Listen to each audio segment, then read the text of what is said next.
I've heard both from you and from other people is this concept of becoming a trusted advisor.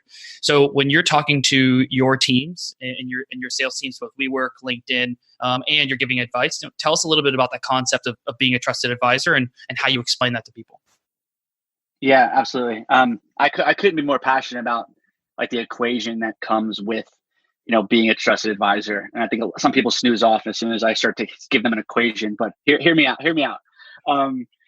This idea of trusted advisor, it gets thrown around quite a bit, right? And there's different definitions, but I think this one I really subscribe to and I really hammered home. And as I think about our relationships, our sales process, qualifying deals, qualifying our accounts, and I think it's really telling as we break down the different parts. So if we think about trusted advisor, there's a numerator and there's a denominator, right? And on the numerator, there's really three parts to how you become a trusted advisor to your client. And that could be a client that you worked with forever or a client that you just met yesterday, right? And the first is credibility, right?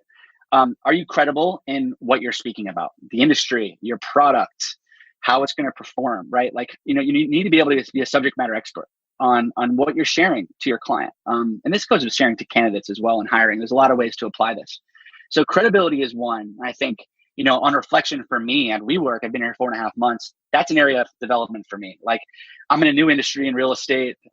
There's a lot going on. We're transforming the industry. Like, I'm not as credible as I want to be yet. And I'm taking a lot of steps to be able to build that. The second part of the equation is around reliability. So, this is simple as, are you following through with what you say you're going to do? Are you delivering on your solutions? Are you saying, hey, I can get you that proposal by Friday at 5 p.m. Are you doing that? Right. And the minute people start saying, we're going to do this, we're going to do that, and they don't follow through with it, you start to lose not only your credibility, you lose your trust and become a reliable individual.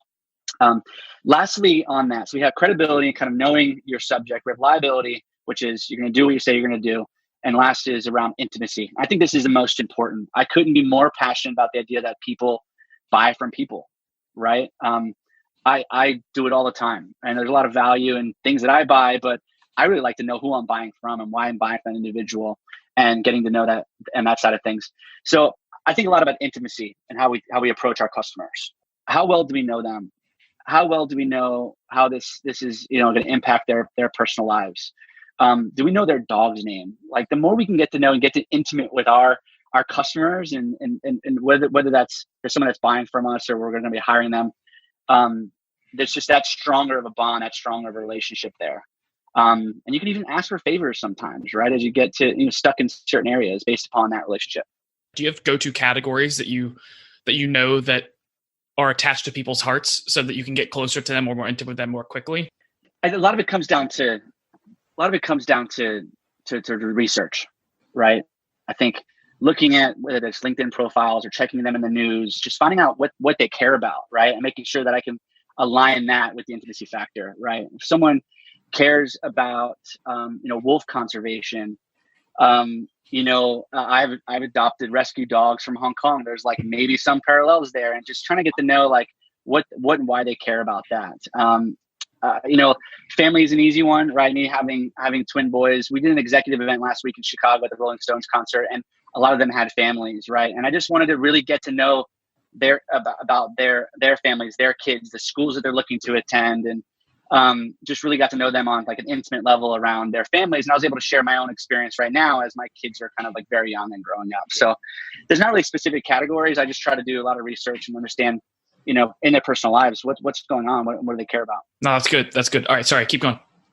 Yeah. So on top of all that, so in terms of trusted advisor, there's the denominator, which is self-orientation. So I think people can be very credible. They can be super reliable, and you can be very intimate and like really getting to know your customers. But the minute that self-orientation is showing really high, that there's a lot more in it for me, right? That I'm trying to gain out of it. That starts to ruin a bit of the trusted advisor type of relationship that you have with the customer. So I think a lot of people try to focus too much on the top, and then they don't think enough about self-orientation and what's in it for them. And that sometimes starts to shine at certain moments, which can really ruin the equation there. So I think that's really important. Taking self-orientation out of the equation. If you're solving the right thing for your client, if you're incredibly reliable, intimate, like they should be able to want to move forward regardless of like what you're wanting to gain out of that.